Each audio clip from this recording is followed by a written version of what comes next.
নগাঁৱৰ আয়ুক্তয়ে চহৰখনৰ ১ নম্বৰ আমলাপতি বিদ্যালয়ত ছাত্ৰ-ছাত্ৰীৰ সৈতে খেল-ধেমালি কৰি পাৰ কৰিলে সময়।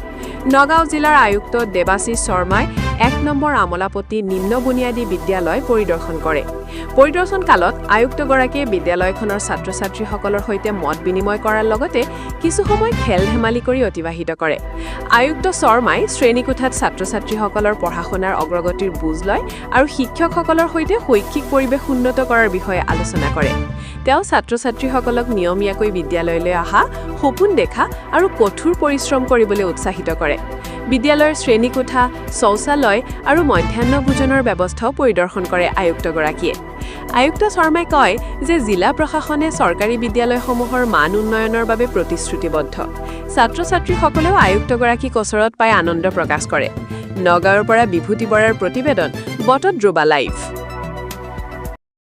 আজিৰ এই সভাত উপস্থিত সন্মানীয় প্ৰেছ ক্লাবৰ সভাপতি শ্ৰীযুক্ত জিতেন বৰকটকী ডাঙৰীয়া, বিশিষ্ট সাংবাদিক কনক হাজৰিকা দাদা, শ্ৰীযুক্ত উজ্জ্বল কুমাৰ দাস ডাঙৰীয়া, ৰামানুজন, আমাৰ সকলোৰে প্ৰসিদ্ধ এটা আমাৰ নগাঁৱৰ তথা অসমৰ গৌৰৱ হেৰিখনৰ বিদ্যালয়খনৰ শ্ৰীযুক্ত দিলীপ বৰা ডাঙৰীয়া, তাৰপিছত আমাৰ আজিৰ এই অনুষ্ঠানটিৰ মধ্যমণি বুলি ক'লেও ভুল নহ'ব, আমাৰ অঞ্জলি কটকী বাইদেউ আৰু নৱনীতা শৰ্মা বাইদেউ আৰু বিভিন্ন বিদ্যালয়সমূহৰ পৰা অহা আমাৰ প্ৰধান শিক্ষয়িত্ৰীসকল, এই বিদ্যালয়খনৰ প্ৰধান শিক্ষয়িত্ৰী ডাঙৰীয়াসকল, মোৰ মৰমৰ ছাত্ৰ ছাত্ৰীসকল, আজি দীঘলকৈ ভাষণ দিয়াৰ সময় নহয়। আমি অত্যন্ত আৱেগ আৰু অনুভূতিৰে ৰৈ আছো এই কাৰ্টুন, এই ছবিখন চাবলৈ, হয়নে নহয়? হয়নে নহয়? সেইকাৰণে মই কোনোবা এদিন বেলেগকে আহি তোমালোকক এটি কাহিনী শুনাম, কিন্তু চবৰ জেগাতে, প্ৰতিটো জেগাতে চোৱা, মই সৰুকে সদায় মই এটা গান গাওঁ আৰু আজি বাইদেউৰ এই গানটো যোনটো তেওঁলোকে দুয়োগৰাকী বাইদেৱে এটা অত্যন্ত গুৰুত্বপূৰ্ণ এটা আমাৰ সমাজখনলৈ এটা অৱদান আগবঢ়াইছে। আৰু এই কুঁহিপাত কুমলীয়া গছৰ আগত, কুঁহিপাত কুমলীয়া আমাৰ হাতত, আমি যেতিয়া ডাঙৰ হৈছিলো সেই তাত এইবোৰ পঢ়ি আমি ডাঙৰ হৈছিলো। আৰু আমাৰ শৈশৱটো আমি মধুৰি গছৰ ওপৰত উঠিছিলো, আম গছৰ ওপৰত উঠিছিলো, দৌৰিছিলো, বোকাই পানীয়ে ইত্যাদি ইত্যাদি আমি খেলিছিলো। পিছত কি হ'ল, আমাৰ বয়স হোৱাৰ পিছতো এই বোকাই পানী যে খেলিছিলো মধুৰি গছৰ ওপৰত, সেইটো সেইকাৰণে পটককৈ আমাৰ বেমাৰ নহয়, আমাৰ ইমিউনিটিটো যোনটো আছে সেইটো খুব শক্তিশালী হৈ গ'ল।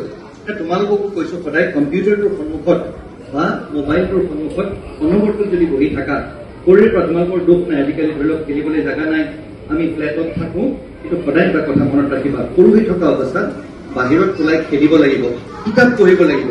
আৰু সৰুৰে পৰা কিতাপ পঢ়াৰ তোমালোকে এই অভ্যাসটো তোমালোকে আপোন কৰি ল'বা। বাহিৰত অকণমান সময় হ'লে, 1 ঘণ্টাৰ কাৰণে হ'লেও ক্ৰিকেট হওক, ফুটবল হওক, কিবা নহয় কিবা বাহিৰত গৈ খেলিবা।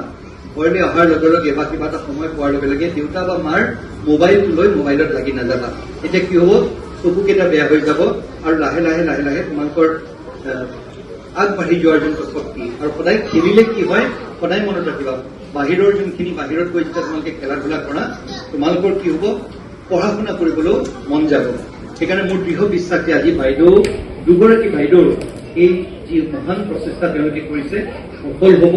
অকল আমাৰ নগাঁও জিলাখনতে নহয়, অসমৰ চুকে কোণে, তথা আমাৰ অফিচাৰসকলৰ মাজত বহুতো এনে থাকে, বাহিৰৰ পৰা বহু অফিচাৰ আহে যিসকলে অত্যন্ত আগ্ৰহী অসমীয়া ভাষাটো শিকিবলৈ।